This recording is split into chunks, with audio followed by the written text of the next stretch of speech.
Welcome to ధన్వీస్ channel. ఈ రోజు వీడియోలో ఎగ్ కర్రీ ఎలా చేయాలో చూపిస్తాను. ఫస్ట్ ఆనియన్స్ ని తీసుకొని తొక్క తీసి చిన్న చిన్న ముక్కలుగా కట్ చేసుకోవాలి. అలాగే 4 టమాటాలను తీసుకొని బాగా కడిగి చిన్న చిన్న ముక్కలుగా కట్ చేసుకొని వాటిని ఒక మిక్సీ జార్లో వేసుకొని కచాపచాగా గ్రైండ్ చేసుకోవాలి. అలాగే కొంచెం అల్లం అండ్ వెల్లుల్లి రెమ్మలను తీసుకొని నేనైతే రోట్లో వేసి దంచానండి. కచాపచాగా దంచితే ఎగ్ కర్రీ టేస్టీగా ఉంటుంది. దంచి పెట్టుకున్న అల్లం వెల్లుల్లి పేస్ట్ను తీసి ఒక ప్లేట్లోకి పెట్టుకోవాలి. స్టవ్ మీద ఒక కడాయి పెట్టుకొని కొంచెం ఆయిల్ వేసుకోవాలి. ఆయిల్ వేడయ్యాక ఆవాలు, జీలకర్ర, 4 లవంగాలు, చెక్క వేసుకున్నాక కట్ చేసి పెట్టుకున్న ఆనియన్ని వేసుకొని గోల్డెన్ కలర్ వచ్చే వరకు వేగనివ్వాలి. తర్వాత దంచి పెట్టుకున్న అల్లం వెల్లుల్లి పేస్ట్ను వేసుకొని పచ్చివాసన పోయే వరకు వేగనివ్వాలి. తర్వాత టమాటా గుజ్జును తీసుకొని మగ్గనివ్వాలి.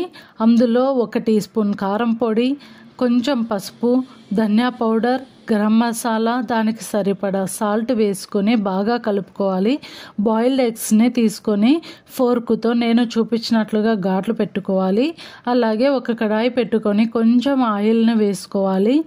ఆయిల్ వేడయ్యాక కొన్ని జీడిపప్పులను వేసుకోవాలి. అలాగే ఘాటు పెట్టుకున్న ఎగ్స్ని అందులో వేసి కొంచెం పసుపు, ఎగ్స్కి సరిపడా కారం పొడి, సాల్ట్ని వేసుకొని బాగా కలుపుకొని ఎగ్స్ని వేగనివ్వాలి. ఆల్రెడీ చేసి పెట్టుకున్న టమాటో ఆనియన్ బేస్ను వేసుకోవాలి.